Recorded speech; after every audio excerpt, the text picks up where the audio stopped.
pushing dust over the dry grass like a quiet warning. Out there, where the sky stretched wider than a man's hopes and the ground carried the weight of too many forgotten stories, a small cooking fire cracked and popped in the fading light. The smell of beef and onions drifted through the evening air, mixing with smoke and the distant scent of horses. She stood over the iron pan with steady hands, turning the meat the way she had done 100 times before. The fire glowed under the tripod grill, lighting her apron and the front of her worn dress. Behind her, a line of cowboys waited near rough wooden tables, hats low over their eyes, boots dusty from a long ride across the range. Most of them watched the food. A few watched her. She did not mind that. A ranch cook learned early that hungry men could be impatient men. Feed them right, and they stayed friendly. Feed them poorly, and they started finding reasons to complain. Still, something about this place felt different from the moment she arrived. The ranch sat far beyond the last small town, past miles of broken fence lines and empty land where cattle once grazed thick as clouds. Now only patches of herd moved through the fields. The barns were old but standing. The bunkhouse leaned slightly to one side, as if it had grown tired of holding itself up against the wind. And the men working here spoke less than most cowboys she had known.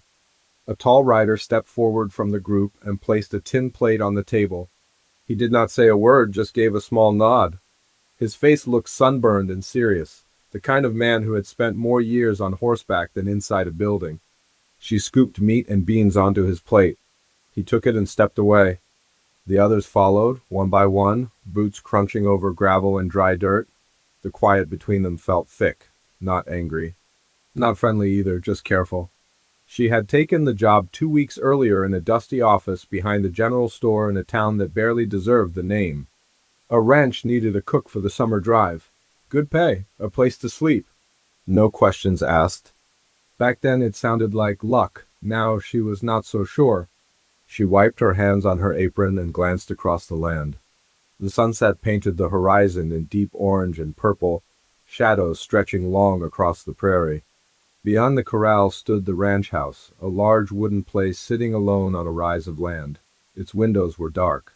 She had never seen anyone enter or leave it. Not once.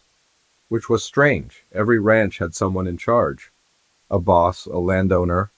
Someone who made the calls when cattle needed moving or fences needed fixing.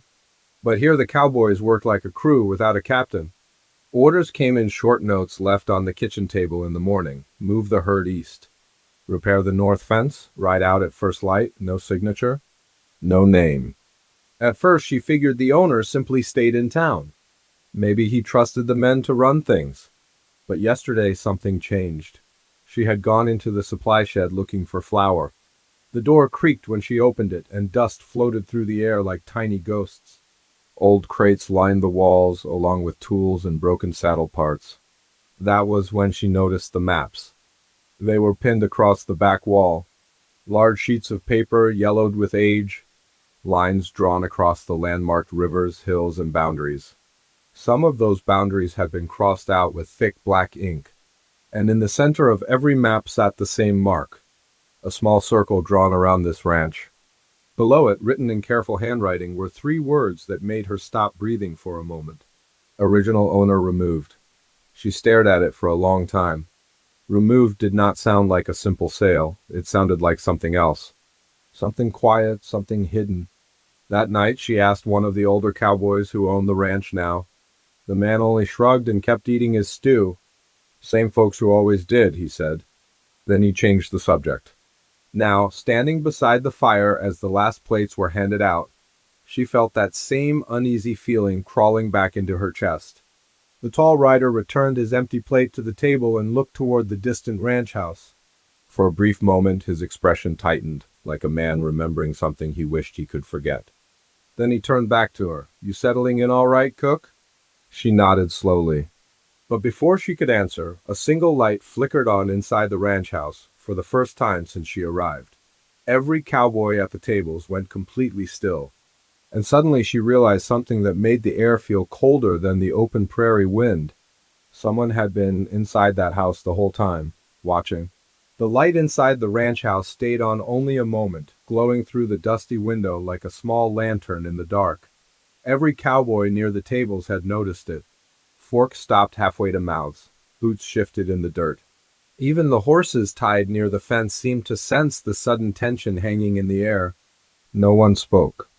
The tall rider glanced toward the house, then back at the fire where she stood. His eyes looked harder now, like a man measuring his words before saying them. "Finish cleaning up," he said quietly. "Night comes quick out here." Then he picked up his hat from the table and walked toward the bunkhouse without another look at the ranch house on the hill.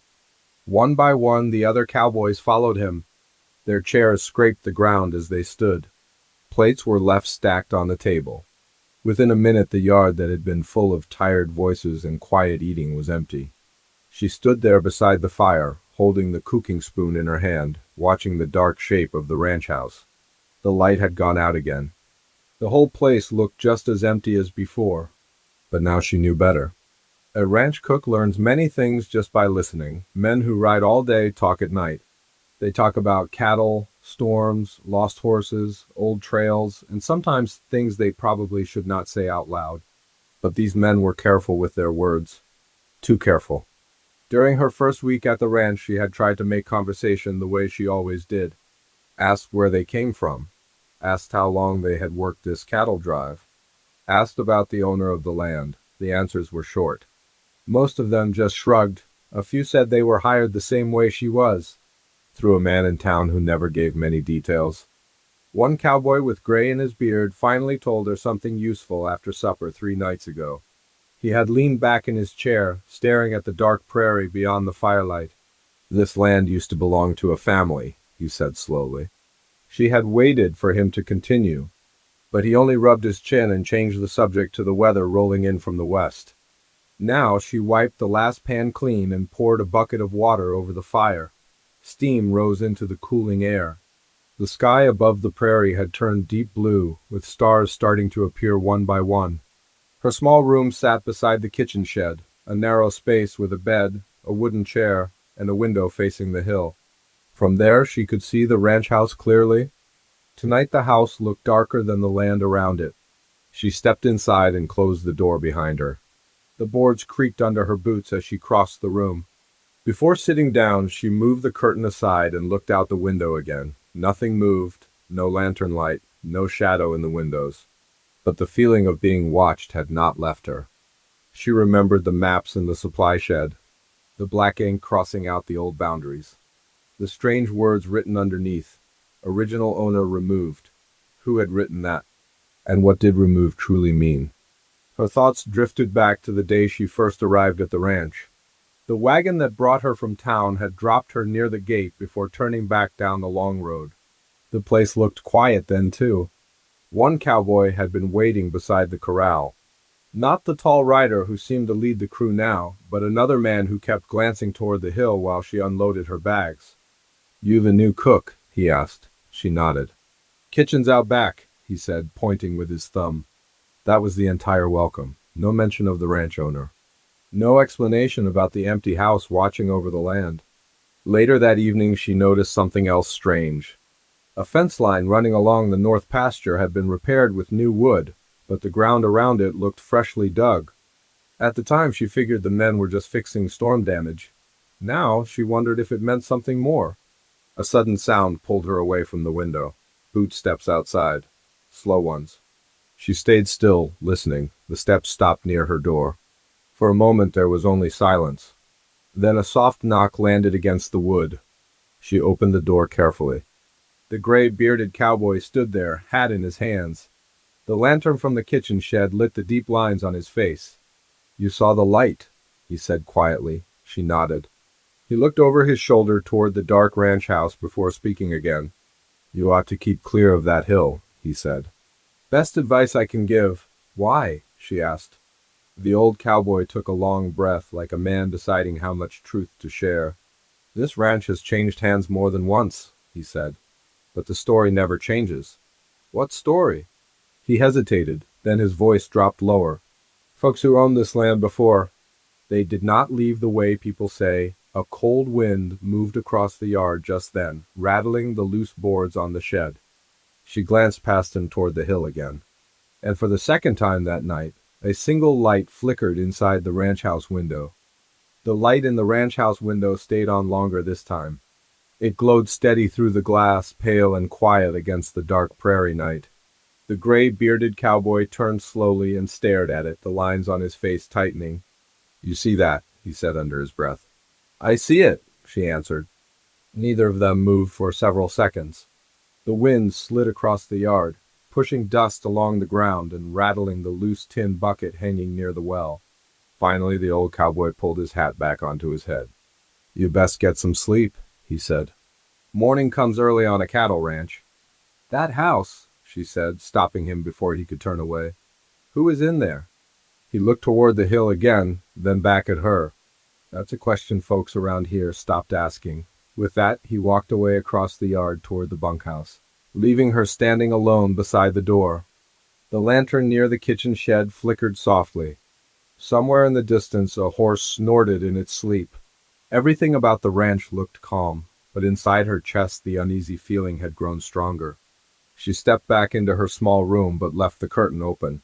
From the chair near the window she could see the hill clearly. The light inside the ranch house window did not move. It stayed steady, like someone had placed a lantern on a table and walked away. But if someone had walked away, where did they go? The house had only one path leading down the hill, a narrow dirt trail that curved toward the barns. Anyone leaving would have to pass through the open yard. No one had. She sat there for a long time, watching. Eventually the light went out again. Morning arrived with the sound of boots on gravel and the smell of coffee brewing over the kitchen stove. She woke before sunrise the way ranch cooks often do.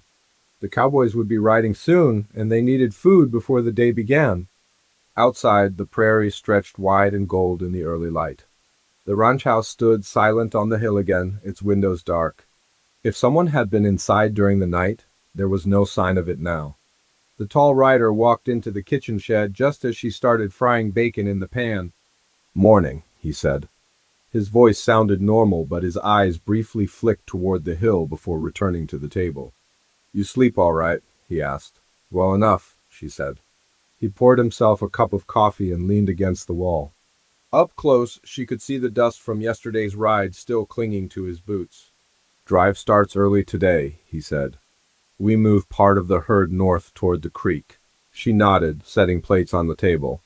For a moment, neither of them spoke. Then she decided to ask the question anyway. "Someone was in the ranch house last night." The tall rider did not answer right away. He took a slow drink from his cup. "Didn't figure you'd notice," he said finally. It was hard not to. He set the cup down and studied the floor for a second before looking back up. "That house ain't your concern," he said calmly. "Seems strange for a ranch house to sit empty." "It ain't empty." That answer settled in the room like a heavy stone.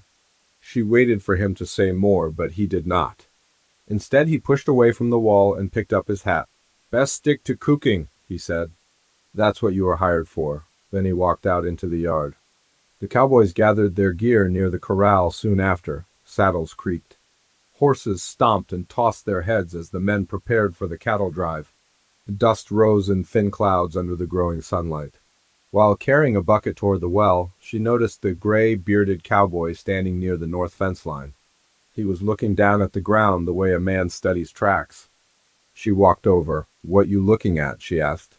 He glanced up, then motioned with his boot. The soil near the fence had been disturbed again. Fresh marks cut through the dirt like something heavy had been dragged across it during the night.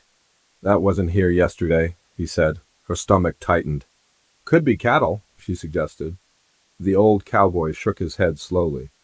"Cattle don't move quiet enough to hide it." He straightened up and brushed the dust from his hands. "You remember those maps you found in the supply shed?" he asked. She froze. "How do you know about that?" "Because you ain't the first cook who noticed them." "What do they mean?" she said. He studied the ranch house again before answering. "This land has been fought over for years," he said. "Families claiming ownership? Papers changing hands. Boundaries shifting. That happens everywhere out west." "Yes," he said. "But not like this," the tall rider called out from the corral then, telling the men it was time to move the herd. The gray-bearded cowboy lowered his voice before walking away. "Keep watching that house. he said quietly. Sooner or later, the truth always walks out the front door. She followed his gaze toward the hill one more time. The windows remained dark, but something told her the ranch house was not nearly as empty as everyone pretended. The cattle drive carried most of the men north that morning, leaving the ranch quieter than it had been since she arrived. Hooves and dust faded across the prairie until only the wind and the creak of the old barns remained. She stood beside the kitchen shed, watching the line of riders grow smaller in the distance. The tall rider was at the front of the herd, guiding the cattle toward the creek just as he had said. The gray-bearded cowboy rode near the back, turning once to glance toward the ranch before disappearing over a low ridge. Soon the yard was empty. Only a few horses remained tied near the corral, shifting their weight and flicking their tails. The ranch house still sat on the hill like a silent guard over the land. She carried the breakfast pans inside and washed them slowly, but her mind was somewhere else. The strange maps in the supply shed, the disturbed soil near the north fence, the quiet warning from the old cowboy. None of it left her thoughts. And then there was the light. Someone had been in that house during the night? Someone who had never shown their face to the crew working the ranch. By late morning, the sun stood high over the prairie, bright and hot. The kind of day when the air shimmered above the dry grass. She stepped outside again and wiped her hands on her apron. The hill looked closer now that the yard was empty. She stared at the ranch house for a long moment. Then she made up her mind. The path leading to the house wound through patches of dry brush and broken stones. It was clear that wagons once used it often, but time had worn the trail thin. Her boots crunched quietly as she climbed. Halfway up the hill, she paused and looked back. The ranch yard looked small from here. The barns, the bunkhouse, the cooking shed, all scattered across the open ground like forgotten tools. No one was watching her. At least that was what it seemed. When she reached the top of the hill, the ranch house towered above her. The wooden boards were weathered gray, the porch sagging slightly under its own age. Dust coated the windows. But one window near the front door looked cleaner than the rest, as if someone had wiped it recently. Her heart beat faster. She stepped onto the porch. The boards creaked under her weight, loud in the quiet afternoon. For a moment she wondered if she should turn around. The tall rider had warned her to stick to cooking. The old cowboy had warned her to stay away from the hill. But the truth about this ranch was somewhere inside that house, and she had come too far to walk back now. She reached for the door handle. It turned easily. The door opened with a long groan of old hinges. Inside, the air smelled of dust and old wood. Sunlight slipped through the windows in thin beams, lighting floating specks that drifted slowly through the room. The place was not abandoned the way she expected. A table stood near the center of the room with papers spread across it. A lantern rested beside them. The same lantern that must have been shining through the window the night before. She stepped closer. The papers were maps, just like the ones in the supply shed. But these were newer. The boundaries were marked clearly across the ranch land. Several names had been written along the edges of the property lines, then crossed out with heavy strokes of ink. Her eyes moved toward the center of the map. The ranch itself had a circle drawn around it again. Underneath the circle, someone had written a different set of words this time. Claim disputed. She felt a chill run through her arms despite the warm day outside. Footsteps suddenly sounded on the porch behind her. Her head snapped toward the door. The tall rider stepped inside, his shadow stretching across the wooden floor. His hat was pulled low, but his eyes were fixed on the map in front of her. For a long moment, neither of them spoke. Then he closed the door slowly behind him. I figured it was only a matter of time before someone came looking, he said. You knew about this place, she replied. Of course I did. His voice was calm, but something heavy sat behind it. You should not have come up here, he added. She pointed at the map on the table. Who owns this ranch? The tall rider looked down at the paper for a second before answering. That depends on who you ask. Outside, a gust of wind slammed against the side of the house, rattling the windows. She folded her arms. The old cowboy told me families fought over this land, she said. But something else happened here. The tall rider walked toward the window and looked out across the prairie. Yes, he said quietly. Something did happen. His hand rested on the edge of the table. "And before this day is over, the truth about this ranch is going to come out." At that moment, the sound of distant horses rose from the valley below. More riders were approaching the ranch, not the cattle crew. These riders were coming fast. The sound of the approaching horses grew louder with every passing second. Hooves pounded against the hard prairie ground, sending dust rising in long trails behind them. From the window of the ranch house, she could see the riders clearly now. There were at least 6 of them, moving fast across the valley toward the ranch yard. The tall rider watched them quietly.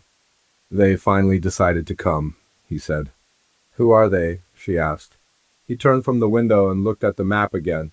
For the first time since she met him, the serious look on his face softened slightly. "People who believe this land belongs to them," he said. "And does it?" He paused before answering. "Part of it does."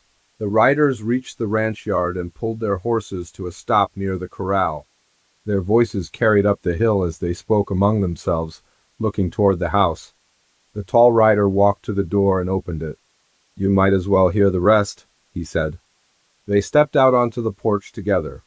The wind moved gently across the hill, carrying the smell of dust and grass from the open prairie.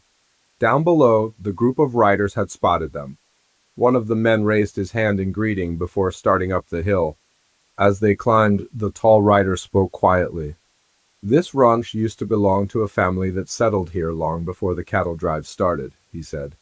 "They built the house, dug the well, and worked the land when most folks were still passing through." "What happened to them?" she asked. "A powerful ranch group from the south wanted this land. They claimed ownership through papers and deals made far away from here. The original owners fought it in court for years." She remembered the maps with crossed-out names. "The papers kept changing," she said. He nodded. "Exactly. Every few years someone else tried to claim the ranch. But the truth about the original land rights was never fully settled." The riders reached the porch. The man who stepped forward looked older than the rest, with calm eyes and sun-worn skin. He removed his hat respectfully. "We figured we would find you up here," the man said to the tall rider. The tall rider gave a small nod. "Took you long enough?" The older man glanced at her. "You must be the ranch cook we heard about." She crossed her arms, still trying to understand everything happening around her. "I'm just trying to figure out who actually owns this place," the older man smiled gently. "That is exactly why we came." He stepped inside the house and placed a folded document on the table beside the maps. The paper looked official, with stamps and signatures marking the bottom. "This was finalized in town yesterday," he explained. "After years of searching through records and court filings, the truth finally came out." She leaned closer to read. The document confirmed that the original ranch family had never truly sold the land. The claim made years ago by the Southern Ranch Group had been built on false filings. The property legally belonged to the remaining descendants of the original owners. Her eyes lifted from the paper. "The family still exists?" she said. The older man nodded. "Just barely. But they never stopped trying to prove what happened." She looked at the tall rider. Understanding slowly settled in. "You were protecting the ranch." "Trying to," he replied. "For who?" the older man answered this time. "For his family." Silence filled the room for a moment. The tall rider rested his hands on the table beside the maps that had carried so many wrong stories for so long. "My grandfather built this place," he said. "But after the dispute started, our family was pushed out piece by piece. I stayed here working as a ranch hand because it was the only way to keep an eye on the land until the truth came out." She looked around the ranch house again. The lantern, the maps, the quiet watch from the hill all made sense now. "You were the one in the house at night," she said. He nodded once. "I had to make sure nobody else tried to take it while the case was still open." Outside, more riders began returning from the cattle drive. The gray-bearded cowboy was among them. When he saw the group gathered on the porch, he smiled like a man who already knew the ending of a long story. The older man folded his arms and looked out across the ranch. "Well," he said, "seems like the land finally belongs to the right people again." The tension that had hung over the ranch since the day she arrived slowly lifted. The cowboys gathered in the yard, talking more freely than before. The silence that once filled their evenings began to fade. Later that night, the cooking fire burned bright again, but this time the mood around the tables felt different. Laughter rose into the open sky as plates filled with food. The tall rider walked over and set his empty plate beside her. "You ever think about staying on a ranch long term?" he asked. She smiled slightly while stirring the pan. "Depends on who owns the land." He looked out across the prairie that now belonged to his family once again. "Turns out," he said, "that part is finally settled." The wide American prairie stretched peacefully under the stars, and for the first time since she arrived,